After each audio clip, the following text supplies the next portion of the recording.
Welcome back to another episode of the Southern Football Report, presented by State Farm agent Thomas Horne. Whether you're looking for auto, home, or life insurance anywhere in Southwest Georgia, thomasismyagent.com. That's the best and easiest way to remember how to get in touch with Thomas. But, of course, Kyle gives us a personal testimonial each week. Yeah, every week. Thomas is my agent.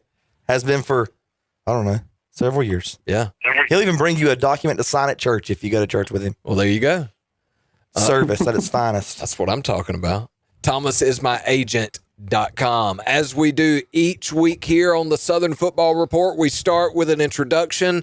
And here in the studio with me, I've got Kyle Shaver. Kyle, how are you? Doing well. Glad to be back again. Good. It's November. It's football. Yes. The Gales of November have come early for the Florida State fans. They came about, I don't know, fourth week of the season. That's an old Gordon Lightfoot reference. And then on the phone, we've got Brian Howell. Brian, what's up, buddy? Hey, guys. How are y'all? We're good, man. You're just off working again and can't be in the studio with us.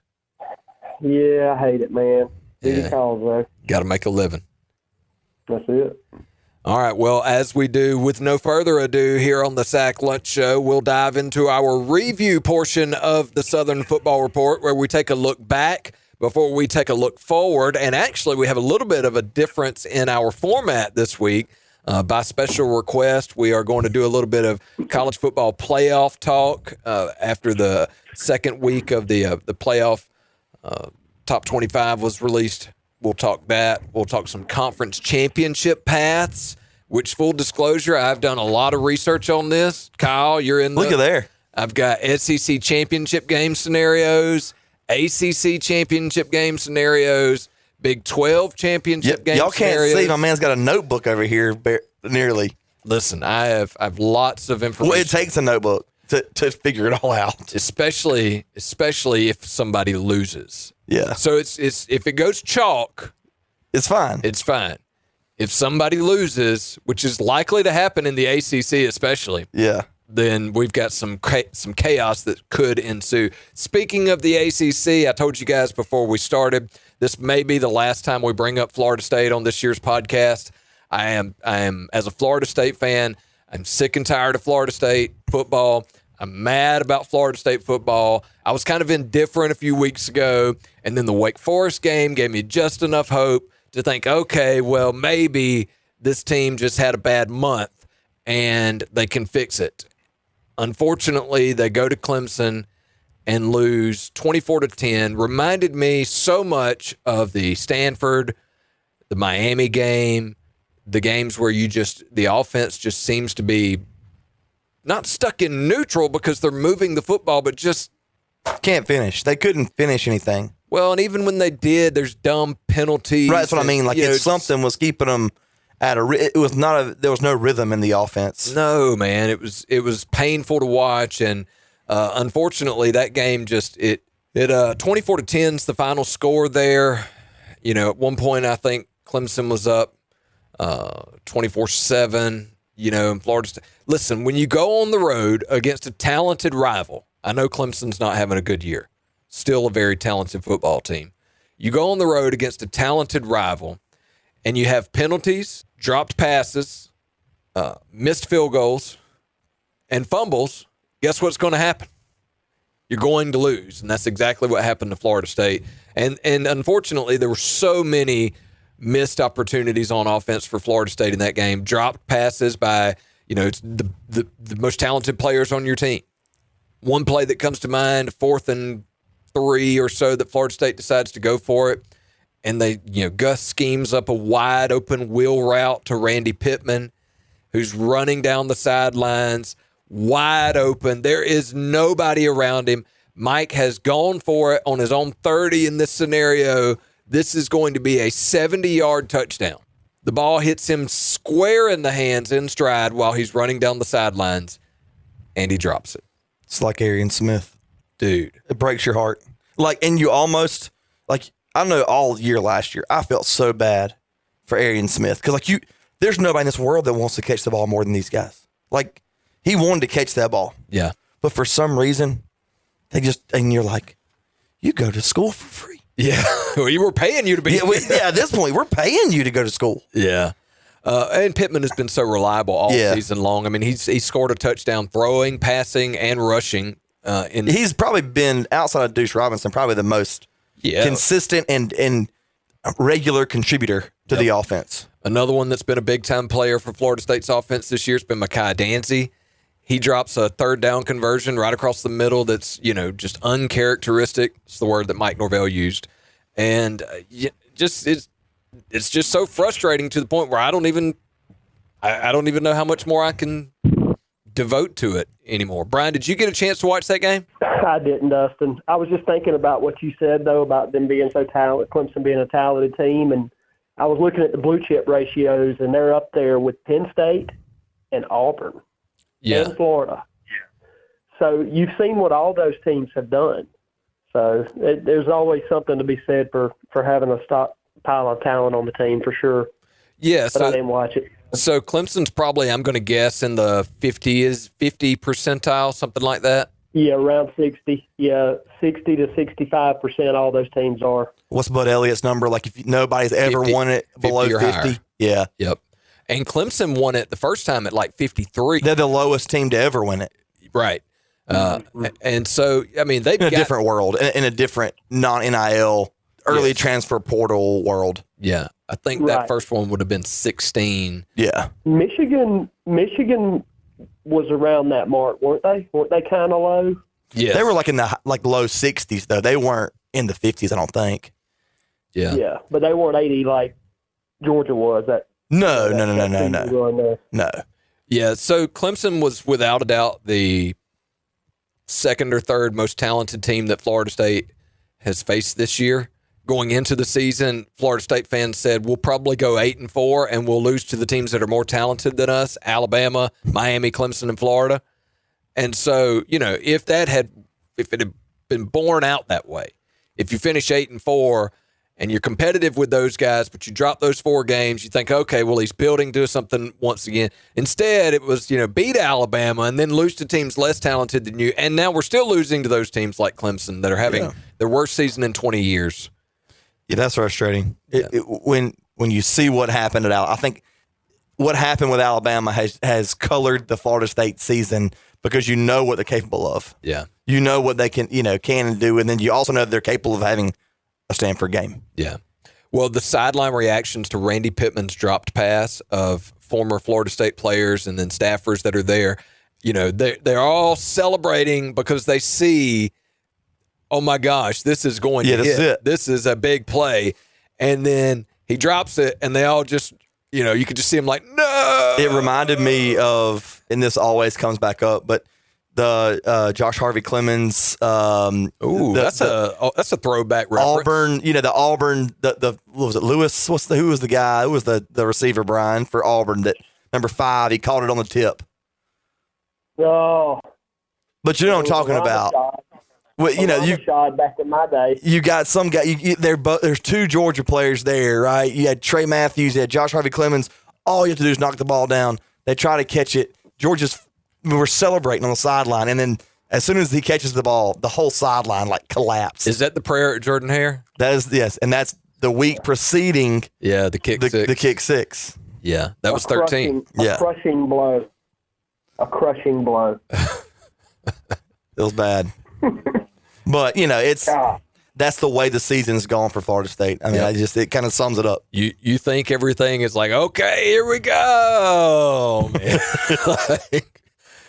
I ended up turning the game off with 2 minutes left when Clemson, so it's 4th and, 3 football fields, and Castellanos is, scrambling around back there, and then he falls down. He doesn't get tackled. That was it. He falls down. It was already late, too. Yeah, oh, yeah.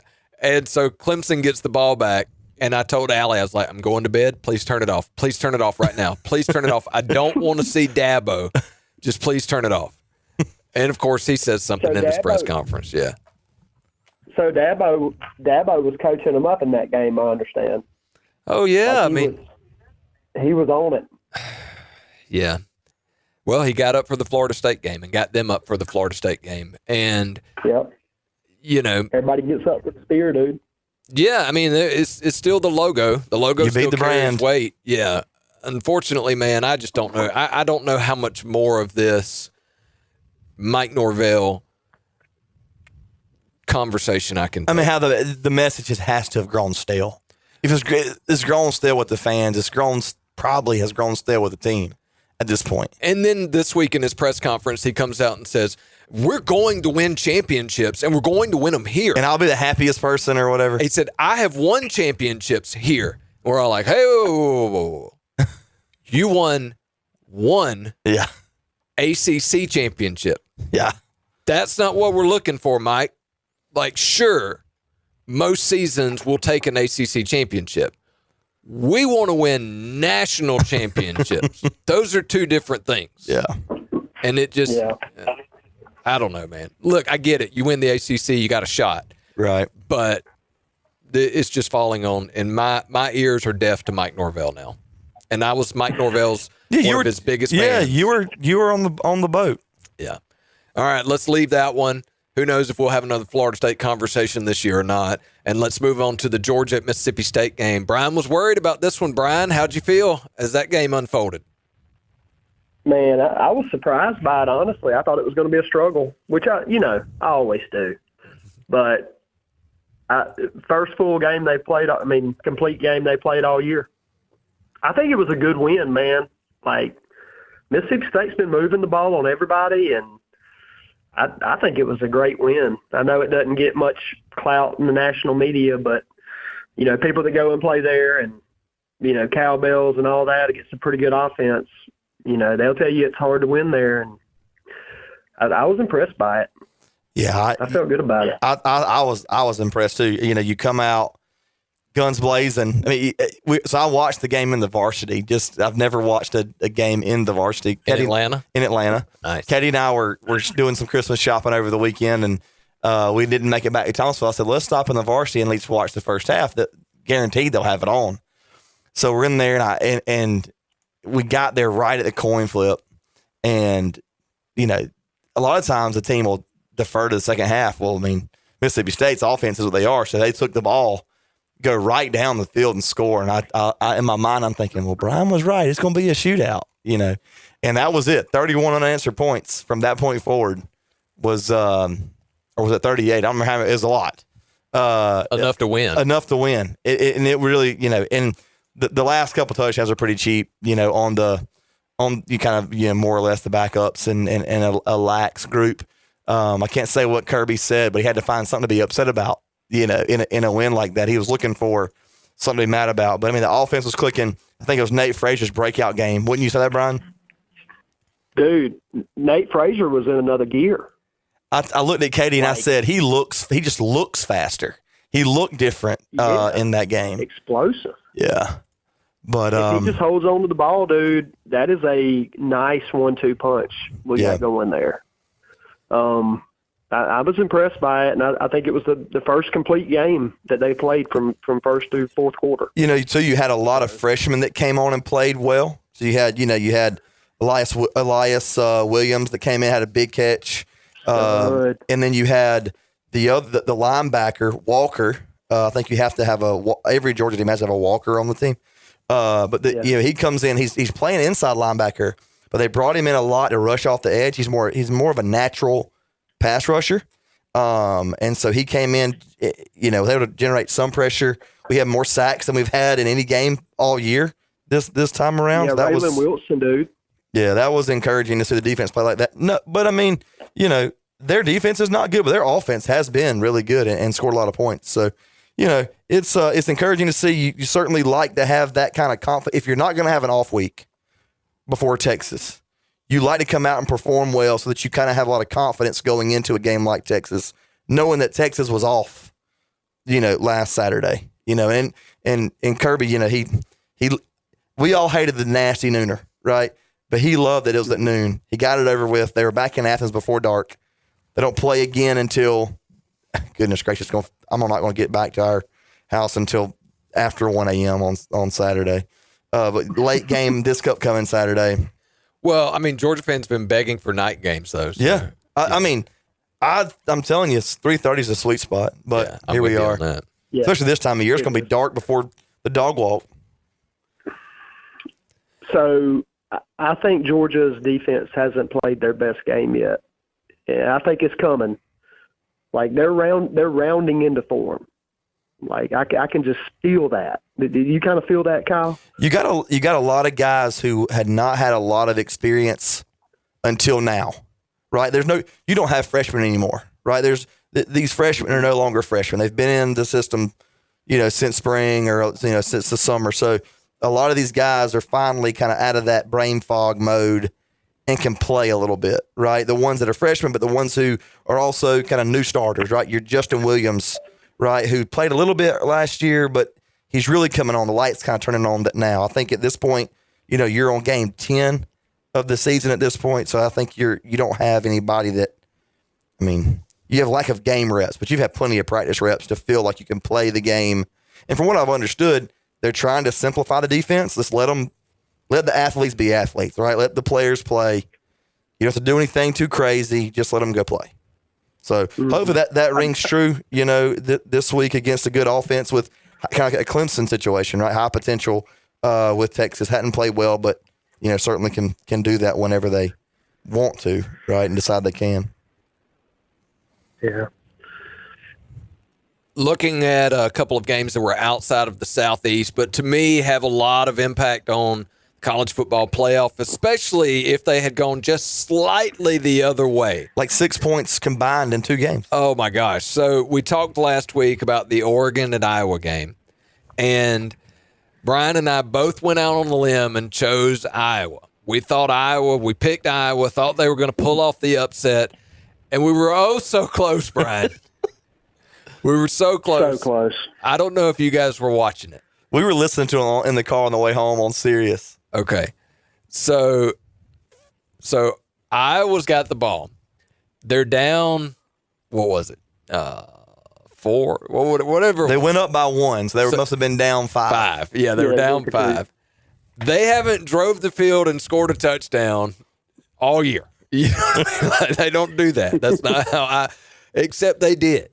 They drive the field. They go 93 yards and throw a touchdown pass to take the lead over Oregon. I think it was 16-15. I think that's missed right. the 2-point conversion. So they go. Of course, you go for 2 because what do you got to lose? Yep. If you don't get it, you're still ahead. A field goal still beats you. Same as if you were to kick the extra point. So they go for 2, throw the interception. No big deal. Nothing lost. All you got to do, Iowa, is do what you do, and that's play defense. And do not let Oregon get close enough for a field goal. Of course, Oregon drives down and kicks a field goal at the end and wins that game. And unfortunately, Brian, that might be the final torpedo in our path to catching Kyle because he was right. We were wrong. We got to go to 10 games a week, man. Yeah. We're moving the goalposts like the committee. Yeah. For the listener out there, I will go ahead and update the standings. Kyle went 5-0 last week. Second week of the year I've done that. That's twice he's done that. I went 2-3. Brian, you went 3-2. And so that puts Kyle at 34-18 on the season in first place. Brian, you are in second place at 25-27, and I am in third/last place at 24-28. And I even picked against my Noles. You were trying to all reverse psychology. And I got it right. I still went 2-3 on the week. Speaking of close games in the Big Ten, how about Indiana and Penn State? Speaking of teams that are talented, playing at home, Penn State almost pulled that one off.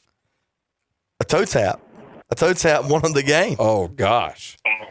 I don't know if toe tap is the right word. That was a heck of a catch in the back of the end zone. Yeah, that's one that will live in college. If Indiana continues to go on, that will live in college football history for a long time. Yeah. Brian, Can I just vent for a minute? Sure. Go ahead. Tell us about how you don't like Indiana's schedule or something. Why is Indiana getting praised and Mendoza's getting the Heisman moment? Because they almost lost to Penn State, but they didn't. And when Georgia goes to Florida, who's equally as talented as Penn State, maybe more, and struggles, then they're on the struggle bus. Like, why?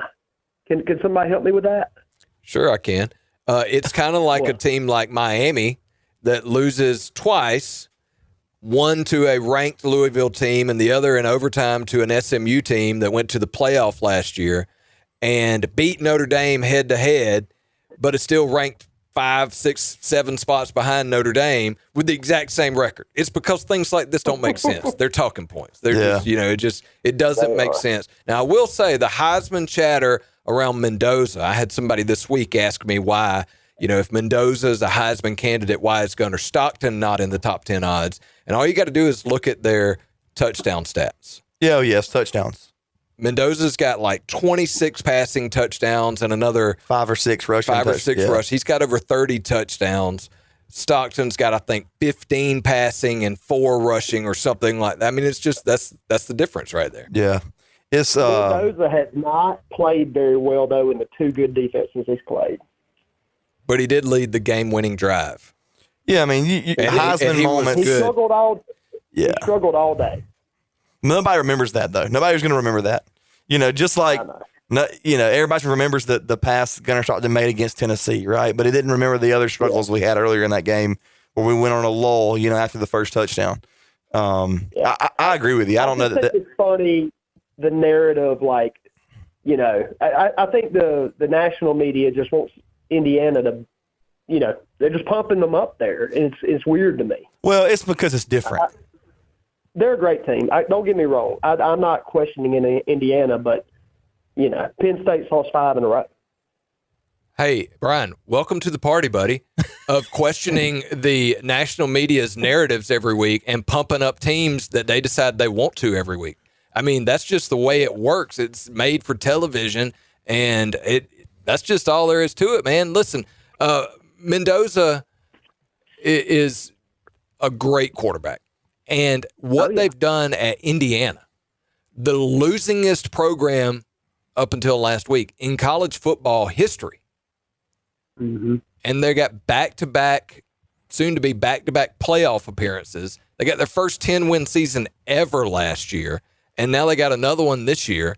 I mean, it just is what it is. He's the darling of college football right now, and so is Kurt Cignetti. It just is what it is. Yeah. What Cignetti said. Yeah. The pregame lady asked him, "This team, Indiana's never won at Penn State." And he said, "This team's never played at Penn State." Yeah, I mean that was right. I'm not. He's pretty good with some sound bites. Oh, but I guarantee you, if he was like coaching a team that we were playing against, like we love him from a distance. Oh yeah. I'd probably hate him if he was at Florida. Well, he's like Steve Spurrier. He's like Dan Aykroyd off The Great Outdoors. What he's like secretly Roman? Deep in debt, and remember that guy? Yeah, that was a great movie. Yeah. It was. Is that the old 76er when John Candy eats the 96? I've never seen this. What? No, I've never seen it. Oh my gosh! You got to watch it. Google Dan Aykroyd Roman from The Great Outdoors and tell me that's not Kirk Cignetti. Kyle, you got to watch this movie. I'll have to watch. Is it on Netflix or what? I don't know. You could find it somewhere, I'm sure. From the 80s, Kyle. Yeah, it's John Candy. I mean, before he was in Home Alone. Right. So,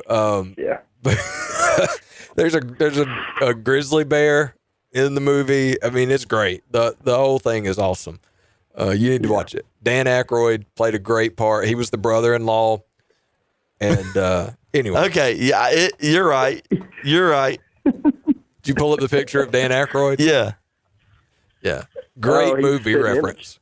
Yeah. 1988. I would drop some quotes on y'all, but we'll carry on. Well, hey, let's do that. Let's talk about the college football playoff. Brian, you kind of already went there with, the media narrative around Indiana and all of the, the hype that Indiana's getting right now. The college football playoff released their rankings for the second time this season. And, of course, Indiana's right up there, ranked number 2 once again behind Ohio State. Tell me why Ohio State's there at number 1. I mean, I get it. Don't get me wrong. You could argue that it should be Ohio State or Indiana. Defending. Or Texas A&M. But let me just start with this. If they let JMU into the playoff, I'll quit. I'm clipping that. Yeah. I'll quit.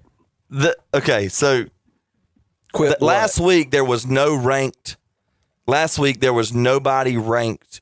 No non-Power 4 conference champ ranked. Right. So they had to, and they even said in the show, like they had to keep ranking them until they got to like 30 something or whatever the number was. Well, then Memphis loses on what, Friday night, I think it was, or Thursday or whatever it was. Well, now USF jumps into number 24, which automatically puts them, they're the only, non-Power 4 team ranked at this point.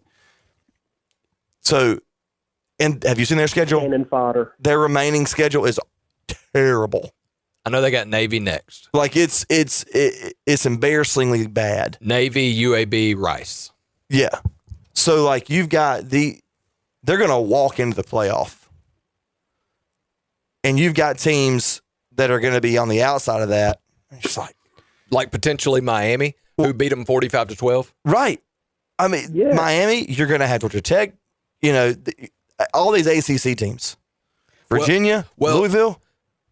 So, yes, this is part. I don't think JMU's getting in, Brian, and I know where you're going with that because they might be a 1 or 2 loss conference champion in the G5 and jump, say, the ACC champion. But if Duke were to win. But only if Duke were to win. And Duke's path to the championship game is not an easy path. It requires multiple other teams losing and Duke continuing to win out. By the way, Duke lost to Tulane. And UConn. Well, and UConn. But they lost to Tulane, who also might be a conference champ. Yeah. Yeah. So it's only if Duke wins it all in the ACC that. When life throws you the unexpected, wouldn't it be great to have someone right there with you? Like a good neighbor, State Farm agent Thomas Horne is there, ready to help protect what matters most to you. Call Thomas today at 229-798-4018 for a free quote. He might just save you money and get you better protected. Serving all of Southwest Georgia like a good neighbor, State Farm agent Thomas Horne is there. Visit his website at thomasismyagent.com. Tell me who's going to play in Charlotte. All right. I've got it right here for you. He's getting his notebook out for those listening. All right. So there is a 40 to 45% estimated probability that your ACC title game matchup is Georgia Tech versus Virginia. So if both teams win out, if Tech and Virginia win their next 3 games, or actually conference games. Yeah. If Tech and Virginia win the rest of their ACC games, they're both going to Charlotte, and it'll be Georgia Tech versus Virginia. And Virginia has Duke and Virginia Tech. Right. They're open between those two. Right. And Georgia Tech has Boston College and Pitt. Right. Okay. All right. So if you assume that those two teams win, there's not a lot of chaos, and the winner of that is definitely going to the playoff because in that scenario, Virginia's a 10-2 team that just beat a top 15 ranked Georgia Tech team in the ACC championship game. Or Georgia Tech's a 10-2, 11-1 team, depending on how the Georgia game goes, and they just beat a top 20 ranked Virginia team. So in that scenario, the ACC champ is in, and maybe that's how Miami gets in, because more on that in just a moment. But there is the possibility that you see Georgia Tech versus SMU in the ACC championship game, a 20 to 25% chance there. So it's the second most likely title game matchup. And that would be if Virginia loses to either Duke or Virginia Tech and SMU wins out. Okay, so your most likely scenario is either Georgia Tech versus Virginia, Georgia Tech versus SMU. The third most likely probability is Georgia Tech versus Pitt. Again. Right. So Georgia Tech versus Pitt is Virginia losing and then SMU losing, right? Pitt beating Virginia. Is that who we said they've got? No, beating Georgia Tech, right? It would require multiple teams losing, including Georgia Tech, Pitt also has Miami left. for a Georgia Tech versus Pitt rematch in the ACC championship game. So if you add those probabilities together, just say 45, 25, and 20, well, you're at what, 90%? Yeah. Is that right? So what you're saying is one of those is happening. Georgia Tech versus somebody Yeah. is what's going to happen. It's going to be Georgia Tech versus Even Virginia, if they SMU, lose to Pitt. What if they lose to Pitt? Well, if they lose to Pitt and Virginia wins out, Virginia's in, and Pitt would have the tiebreaker over Georgia Tech in that. So then it'll be Virginia and Pitt. Yeah. And that's how Tech doesn't get in. Right. So basically, But then Tech, Pitt still got Miami, right? yeah, Pitt still has Miami last game of the year. Yeah. So And they basically, already got 2 losses. Pitt's got to win out. Pitt's got to win out, including beating Georgia Tech. Virginia. Not Notre Dame, according to Narduzzi. It doesn't matter if they score 100. Well, technically, I guess he's right, but yes. That's not a good look, though. Yeah. Most likely it's going to be Georgia Tech. I mean, even if they lose to Pitt, they're going to have 2 conference losses. And, Pitt's already got 2 conference losses. So Pitt's got 1 conference loss. Would you say Georgia Tech and Miami are the best teams, though, Dustin? Like if you had to put them up against the rest of the field. if Virginia's like you would quarterback is send out, your best team forward, who would you put against Ohio State? if Virginia's quarterback is out, then I would say it's Georgia Tech and Miami. And he did get hurt in the Wake Forest game. Yeah. So, but yes, top to bottom talent, the most talented team in the conference with a shot at making the playoff is Miami. No doubt about that. They are more talented than Georgia Tech, Virginia, SMU, Pitt. Miami is. But Miami needs like a nuclear bomb to hit. Yeah, they're and so far down the list. they've got tiebreaker losses to Louisville and SMU. They've also got 2 conference losses, which means they would need everybody else to end up with 2 conference losses. Plus, Louisville and SMU have 3 conference losses in that scenario. Or one of those 2 have 3. Miami's not going to the ACC championship game.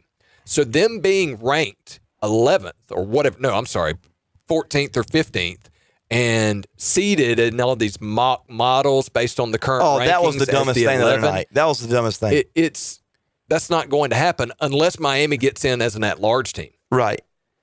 Because the model, I was telling Katie, I was like, why do they even show a projected bracket if all they're using is the highest ranked conference in your conference as your champion? Right. Because with the ACC, it totally blows it out of the water because there's really probably an extremely low percentage chance that Miami even goes to the conference championship. Yeah, I mean, there's And less even than then, 5% chance. Right, and even then they would likely be ranked lower, even if they're in as an at-large, they're ranked lower than whoever the champ would be. Most likely. Unless, that point. Unless it's Unless the champ is Duke. Duke, yeah. Which Duke is... So what if Pitt loses badly to Notre Dame? They end up with their 3rd loss. Tech loses to Georgia. Miami wins out.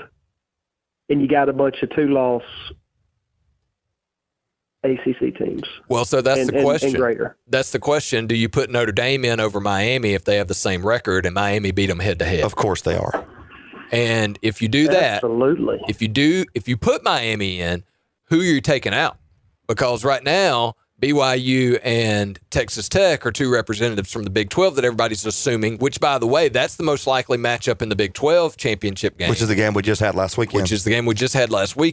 There's a 45% chance that we see Texas Tech versus BYU again in the conference championship game in the Big 12. So are you going to knock one of those teams out? Are you going to knock the loser of the Big 12 championship out to put an at-large Miami in?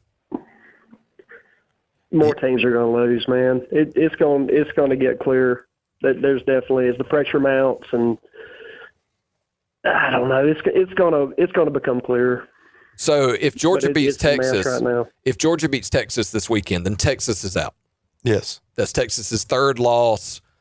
They're not even going to sniff the SEC championship game at that point. They're, be their 2nd conference loss, and Texas A&M and Alabama. Even if they beat Texas A&M at the end, Texas A&M still has a better record than Texas. So Texas is out in that scenario. So 3 losses puts you out unless you're a conference champ. I don't know, man. It should. I don't know that it does. You don't think so? 3 losses doesn't put you out? I think it should. I'm not sure it's gonna. Well, I mean, BYU is not going to wind up with 3 losses. Let's just say, or Texas Tech won't wind up with 3 losses. So one of those is going to get in. Mm-hmm. You're going to have USF. I think Texas is getting some of that Notre Dame. I think they've got some of that Notre Dame, like the brand. I don't know, man. I'm just telling you, if they beat A&M, they've got some pretty good quality wins under their belt, and they have a loss to Florida. Yeah. They do. Yeah, a bad loss to Florida. And 2 overtimes. Yeah. So in that scenario, their best win, if they beat A&M, of course, it's A&M. Is their second best one Vanderbilt or Oklahoma? Yeah. Oklahoma with a hurt those material. aren't bad wins, but I don't know. But the losses have to count too, especially a bad loss to Florida. Right. Yep. Now, on the same token, the Bama loss to Florida State has been forgiven. Oh yeah, it's like it never happened. It's like it never even happened. We don't even talk about it anymore. I told y'all September doesn't matter. Well, it's mattering all. for Ohio State right now because they beat Texas. They beat Texas. The only thing that's carrying them right now. That and a preseason ranking. Well, the defending national champions. I don't know, man. I've seen that not matter. That carries. I mean, I saw that in 2014. Didn't matter a bit. Florida State was the defending national champion, and they ended up undefeated and a 3 seed in a 14 playoff. Yeah. Got sent back to the Rose Bowl across the country. So, I mean, to me, it's the brand. It's Ohio State. Yeah. It's Alabama. That's why. Yeah. Oh, yeah. And like 6 points a game. On defense? Yes. Yeah. 6. Yeah. I think that's unheard. That's the craziest thing I've ever heard of. Now, they haven't played very many great offenses. Let's get that straight. But it's still pretty impressive. Yeah, I mean, 6 points a game against anybody's. If you hold Mercer to 6 points, it's a good defensive effort. Not as good as shutting them out, but it's a really good defensive effort. And their quarterback's complete 90%. Yeah, and of course he was a Nick Saban recruit. Let's not forget that. Yeah, I mean they have Ohio State has UCLA this week, who's 3-6 with that Newhousel. Yeah, that's wore off that penny. That's real. No more pennies anymore as of today. That's true. And then Rutgers, who is Rutgers, and then obviously their biggest monkey they got to get off their back is Michigan, and they got to go to the big house with all the pressure. Yeah. Of the number 1 ranking, they hadn't beat them in 4 years, and they're way more talented than them, but it's still Michigan. They still hadn't beat them. Either. No, I mean Michigan's 7-2, and I mean they're sitting in a decent spot. I mean they're not gonna. They're kind of in the same situation though. They got to have a couple things have to happen. I think to get them there. But at 7-2, Michigan is ranked 18th. Now they're behind the 7-2 USC team. USC beat Michigan. No, Michigan. Who? Hold on. Yeah, let's double check that. Michigan. USC beat Michigan bad. Michigan beat USC, yeah. So they're ranked behind a team that they beat in their conference. Michigan beat USC. Right. And Michigan's 18 and USC is 17. Yeah. I mean, I don't know, man. No. Michigan lost to USC 31-13. Yeah. Oh, okay. Michigan was ranked at the time. USC was not. That's what got USC going a little bit. That's right. Now, who did USC lose to? Illinois? USC lost to Illinois and Notre Dame. Yeah. The USC Iowa was this weekend. I think we'll pick that later. But I think it's at USC. It is at USC. Yeah. But so is the Big Ten a 4-bid league? 4? No. Ohio State, Indiana, Oregon. I don't think so. I mean, you go back to who you're going to knock out. Oregon and USC, one of them will knock each other out because they play next week. The best thing that could happen is Pitt beat Notre Dame this weekend. For the ACC, for everybody. Yeah, that knocks Notre Dame out. For all your at-larges, Notre Dame not being in the picture helps. Yeah. So we want Narduzzi to score 100. Please join a conference soon. No, if they were in the ACC, man, they'd be saying, "Nah, they don't play anybody, and your schedule's weak." And that's what these. Well, that's what these ACC teams. Their record against the ACC is stellar. Not this year against Miami. Well, they lost this year, but But what I'm saying is Miami is not getting the benefit that Notre Dame's getting. Miami is 7-2 with a win over, and you got me. I mean, the committee has me advocating for Miami as a Florida State fan. But they're 7-2, same exact record as Notre Dame. If Notre Dame was in the ACC and was 7-2, I guarantee you Miami would be ranked ahead of them. So Notre Dame's ACC opponents. Mm-hmm. Oh, yeah. Go ahead this and call year, these off. Yeah. NC State, who is 500 maybe. They're, what are they, 4-3? No, what are they? No, they're like 5-5, I think. Yeah, so 500, right? Boston College, who has one win, who Notre Dame only beat by 15. Then they've got Pitt, who's their ranked 22nd. But their other two are Syracuse, who is 3-7 at home. They get Notre Dame at home, or Notre Dame is at home, and they got Stanford, who is 3-7, and they go to Stanford. Right. I mean, they're not luck playing of the draw for them this year. Yeah, it's just their 5 they get this year just happen to be the 5. It's the same thing that happened to Texas A&M. I mean, Texas A&M's SEC draw this year, so far, has featured at least, what would we say, 4 or 5 coaches, 5 teams that have fired their coaches. So Auburn, Florida, Arkansas, LSU, and then they play South Carolina, who just fired their OC. And they also play Samford, who just fired Chris Archer, their coach. So, I mean, Texas A&M got the good draw this time. Yeah. It's not to say that they wouldn't be whatever they are at 9-0 with a different schedule. Right. They did get the good draw this time. Yeah. But when you're drawing it up, I looked at the schedule like we were talking about the other day. I looked at the schedule like at the beginning of the season, you'd be like, man, we just gave those boys a tough road. But it didn't work out that way. It's just, I don't know. And that goes back to why I hate preseason rankings, and strength of schedule a lot of times is based on that, especially early in the season. Yeah. And that's why strength of schedule to me, I mean, on the surface, if you say, all right, Texas A&M, congratulations, you get to play LSU and Auburn, and you got to, South Carolina this year. Remember what South Carolina was supposed to be coming off of last year? You could even say to a point that the AP ranking, your early season AP ranking, is still carrying your early season strength of schedule. Because the comment will be, oh, well, they beat LSU when they were number 9, or they beat Notre Dame when they were number 8 or whatever. Like, they beat these teams when they were good. Well, they beat these teams when they were AP number 8 based off of what happened last year. And what we returning think is going to happen this year. Yeah. Yeah. The more I think about it, the more I wish we didn't have a preseason ranking. And we'll never get away from that. But, I mean, it certainly colors the water in all senses. Well, the guy that created the AP poll in the 30s was quoted in the early 1980s as saying, we created it to sell newspapers before the football season started. He was in the newspaper business, and he said it was created just to sell newspapers before the season started, to generate conversation. Well, you had the whole scandal earlier this year with the AP, one of the 60 AP voters kind of writing off, her votes. Oh, yeah, and you have just votes sometimes that make absolutely no sense. Yeah. Like, how is Florida still ranked by this person number 24 or something, but. Right. But, yeah, the playoff picture to me, I think there are 3 or 4 teams in the SEC, 3 teams in the Big Ten.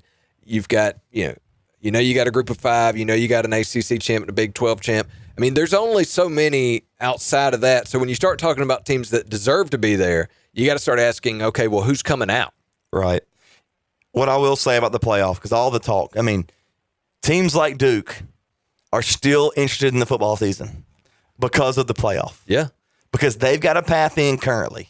Whether it's a long shot or not, there's a path. In prior years, whatever their record is, 5-4 or whatever they are, like, they're out of any conversation.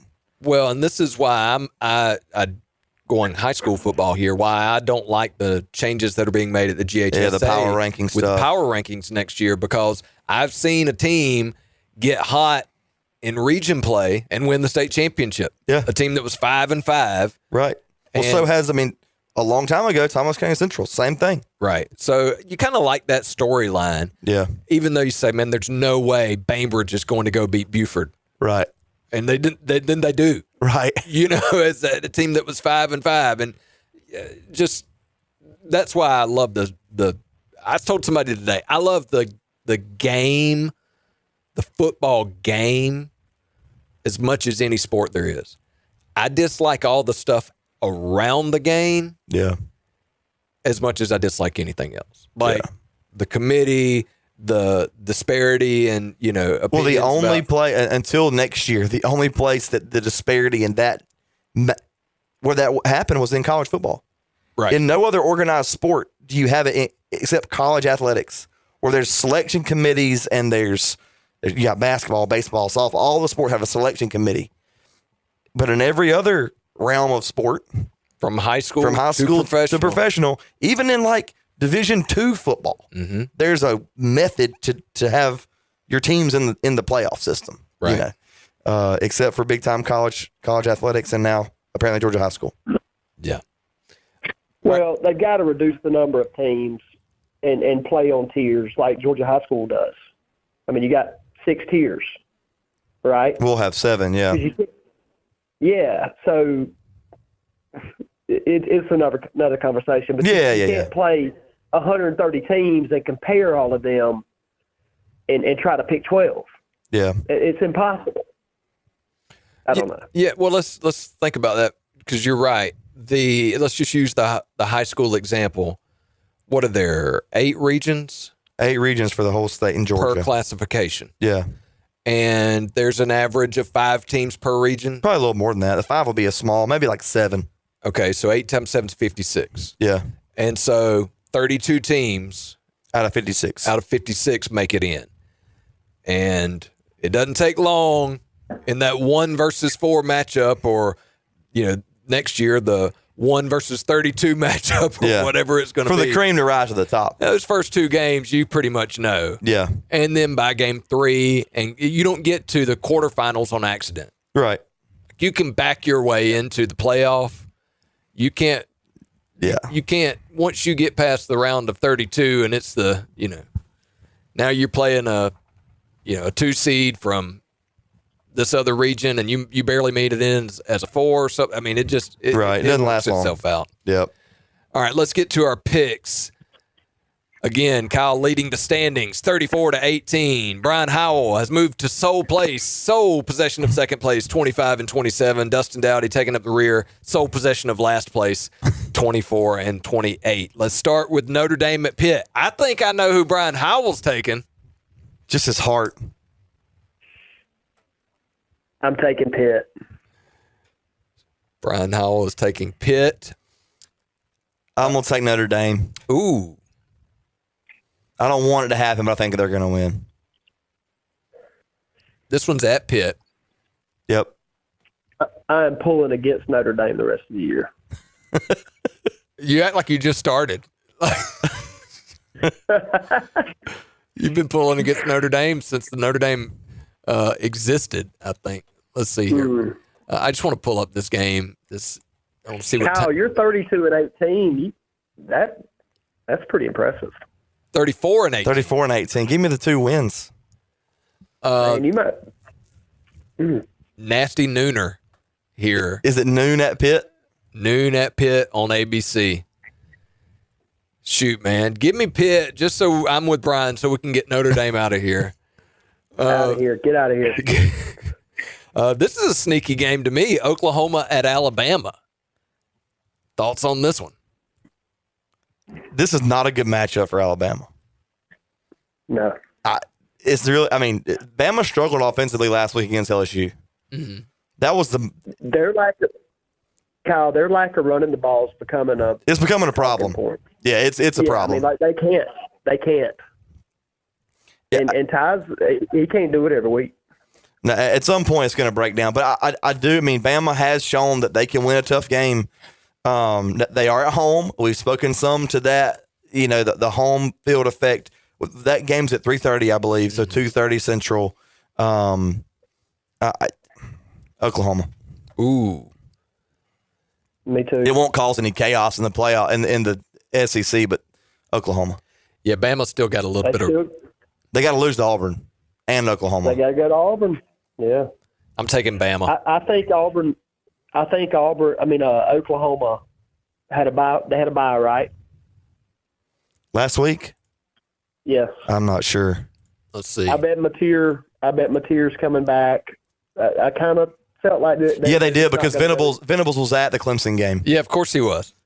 Yeah, they were. Did y'all hear Dabo? Y'all hear Dabo's impression of it? It was actually pretty good. No, I did not listen to Dabo. You didn't. That's true. It was actually hilarious. It was pretty good. Yeah, I'm taking Bama. Give me the home team. I think they're laser focused on what they've got ahead of them. I know that Oklahoma plays good defense.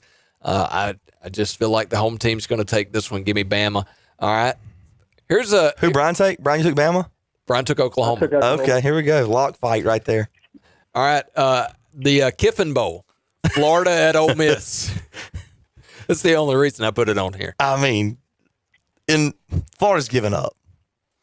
I told y'all a long time ago that the Florida team, those kids, like they cared and played hard for Billy Napier. Then they cared enough and played hard because they were playing their rival. Then they got boat raced by Kentucky. Yeah. They've given up. DJ Lagway got benched. DJ Lagway got benched. Dude's probably transferring to Miami. Either him or Lenore Sellers will be Miami's quarterback next year. Ole Miss by 20. Yeah. Give me Ole Miss. Yeah, I think so too. Listen, this is a night game. This is the only Lane's variable, begging the fans to come out though. The only variable is if Lane is going to take the Florida job. Let's just say he's convinced himself that's where he's going, even if the trigger hasn't been pulled. Like, is there the possibility that Lane kind of backs off a little bit here to keep some of the players at Florida? Maybe not to embarrass them too bad before that's where he goes next. I think you want him at the bottom. What? Is the Lane to Florida talk heating up? I think it's as hot as it's been. I don't know if it's gotten hotter, but I mean, that's always been the thought, right? Don't get me wrong. Lane wants to win the game because you can't afford a loss here. Yeah, they're still in the playoff hunt. You don't need a second conference loss. Yeah, you want to win this game, especially at home at night. Ole Miss is going to win the game. I could just see a scenario where, let's say, Ole Miss is running away with the game, and instead of Lane being Lane and just piling on points, he takes a knee with 5 minutes left. If he takes a knee with 5 minutes left, he might as well go ahead and put blue and orange on and ride the plane back. Just saying. Don't put anything past Lane. This is true. What's the line? What's the line on that game? I got 15.5 right here. They'll cover that easy. 82% win percentage for Ole Miss, especially if they play that number 17 again. Yeah. Georgia is favored by 6 over Texas at home. We'll get to that one in just a moment, but before we do that, let's do Iowa at USC. We needed 5. That's how this one ended up on here. Brian likes odd numbers. Brian wants 10. Well, I know, but you're going to have to come up with 5 on your own if you want to get to 10. Thoughts on this one? I don't have any. Loser, yeah. So Iowa's out. They got 3 losses. Uh-huh. Probably. But USC's still alive.